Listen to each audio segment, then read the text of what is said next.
Ternyata Presiden Jokowi menyembunyikan hutangnya daripada rakyat. Hutang dari Cina ini disembunyikan. Untuk apa? Itulah yang harus dipertanyakan.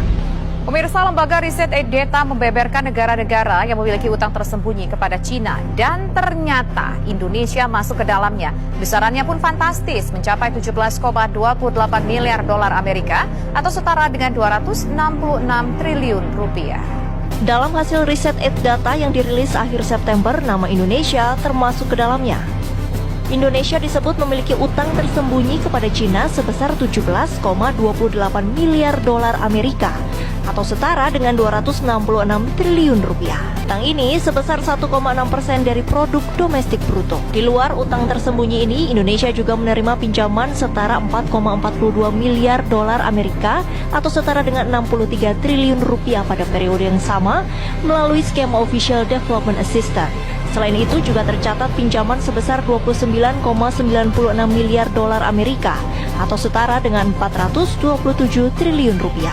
Pinjaman ini diperoleh melalui skema Other Official Flow. Selain Indonesia, ada 9 negara lainnya yang menerima pinjaman dari Cina melalui 2 skema itu. Cina juga memberikan utang tersembunyi kepada Laos, Angola, Namibia, Brunei Darussalam, Kazakhstan, Papua Nugini, hingga Turkmenistan. Lembaga Data mendefinisikan utang tersembunyi sebagai utang yang diberikan Cina kepada negara berkembang yang bukan melalui pemerintah negara peminjam, melainkan melalui perusahaan negara, bank milik negara, perusahaan patungan dan swasta, serta Special Mission Vehicle. Utang ini sebagian besar tidak muncul di neraca pemerintah masing-masing negara. Namun, kebanyakan penerima utang akan mendapatkan manfaat melalui perlindungan pemerintah secara eksplisit maupun implisit.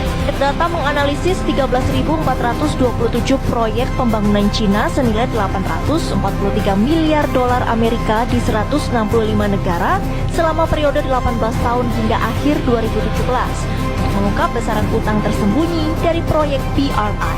Langsung saja kita berbincang dengan 2 orang narasumber yang sudah kami perkenalkan tadi, pemirsa. Saya pertama ke Bang Rizal Ramli. Bang Rizal, kalau misalkan memang utang ini nggak ketahuan sama negara dan tadi di informasinya kebanyakan penerima utang mendapatkan manfaat melalui perlindungan pemerintah secara eksplisit maupun implisit. Nah, ini dampaknya apa, Bang Rizal? Apakah ini artinya negara tahu dan ini mungkin difasilitasi oleh negara atau seperti apa, Bang Rizal? Bisa sebetulnya difasilitasi oleh negara. Cuman pemberi pinjamannya itu BUMN Cina atau perusahaan swasta Cina. Ya, jadi harusnya sih harus masuk di dalam data utang piutang kita. Itu lembaga research itu dari Williams Towns di Massachusetts, lumayan kredibel. Jadi angkanya saya kira benar. Nah, pertanyaannya, banyak dari angka-angka ini tidak tercatat sebagai utang negara. Jadi kalau kita tambahkan ke utang negara yang sudah banyak sekali, itu utang negara kita makin besar dan tidak terkendali. Ya, hari ini kan untuk bayar pokoknya aja 400 triliun. Untuk bayar bunganya saja hampir 370 triliun. Total itu 770 triliun satu tahun.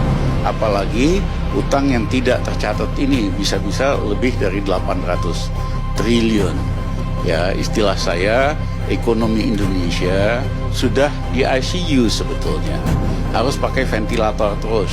Ventilator itu artinya utang lagi, karena untuk bayar bunga saja harus minjam.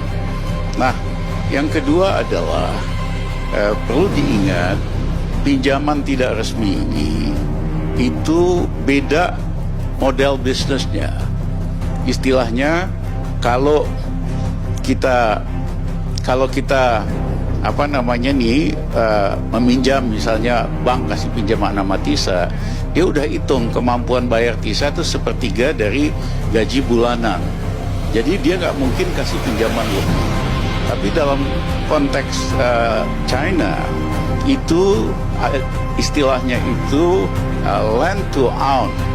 Dia sengaja kasih pinjam lebih besar daripada seharusnya supaya Tisa kagak mampu bayar. Begitu nggak mampu bayar, maka dimiliki langsung asetnya atau kontraknya ditambah. Nah, ini terjadi di negara-negara lain. Di Sri Lanka, proyek pelabuhannya besar sekali, biayanya mahal sekali, pendapatan dari trafficnya sedikit, akhirnya di Sri Lanka BUMN-nya nggak mampu bayar. Akhirnya diperpanjang kontraknya jadi 2 kali 99 tahun, hampir 200 tahun. Atau sahamnya mereka tingkatkan.